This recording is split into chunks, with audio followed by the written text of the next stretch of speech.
Have you ever wondered what it would be like to move through the world with complete control?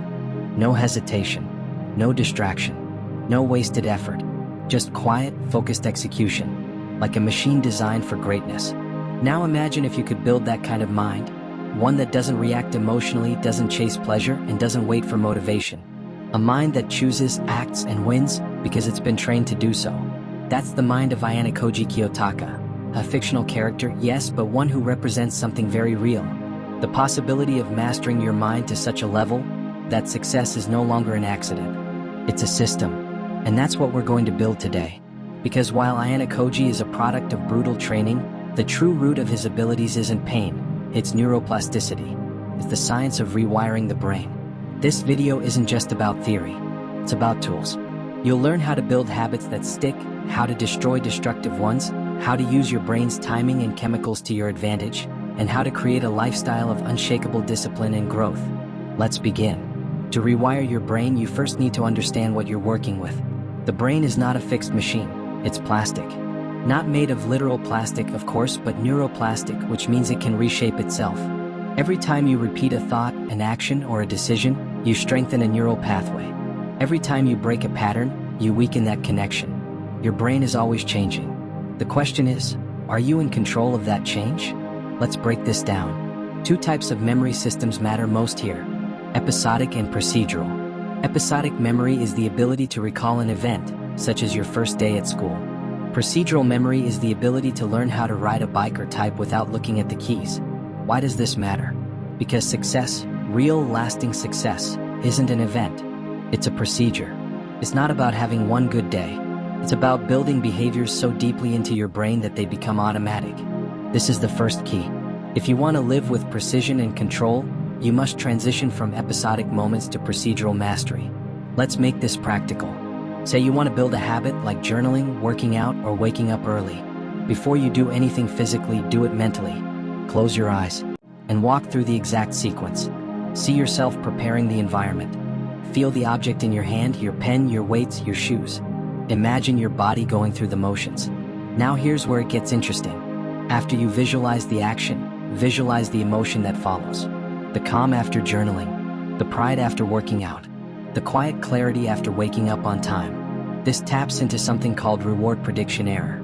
It's a dopamine mechanism that strengthens your motivation when your brain expects something rewarding. You're training your brain to crave discipline. This visualization isn't fluff. It's a proven technique used by elite performers, military operatives, and athletes worldwide.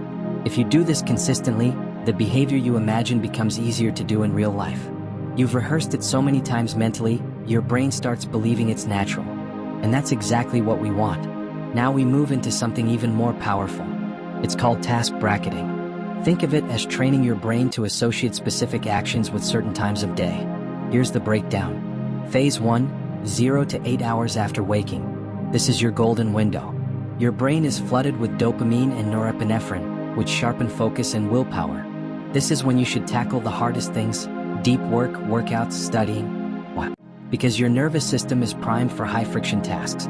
Doing these now creates a predictable bracket in your day where your body learns to expect effort.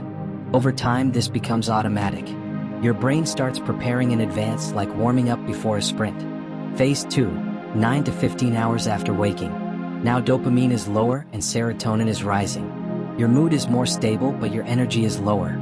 Use this time for creative work, maintenance, or low-friction tasks, like errands, emails, or light reading. You're not forcing effort here. You're flowing with your chemistry. Phase 3, 16 to 24 hours after waking. This is where consolidation happens. Neuroplasticity spikes during deep rest and sleep.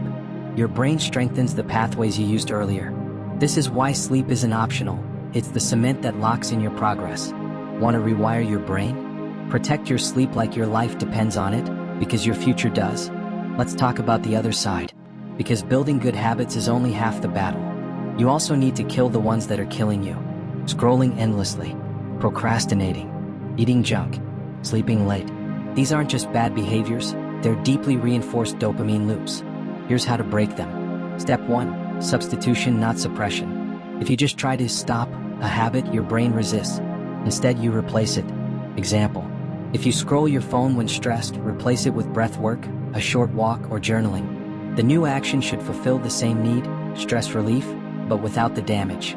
This is called habit substitution, and it's much more effective than willpower alone. Step 2. Implementation intentions. Use this formula. If X happens, then I will do Y. If I feel anxious, I'll do 5 deep breaths.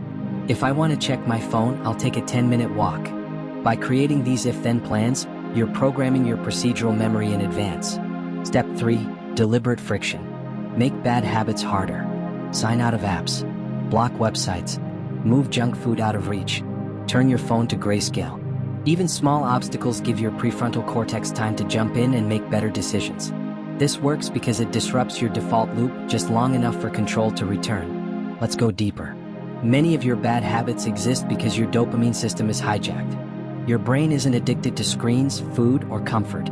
It's addicted to fast rewards. Every time you scroll, snack, or skip your routine, you train your brain to crave instant pleasure.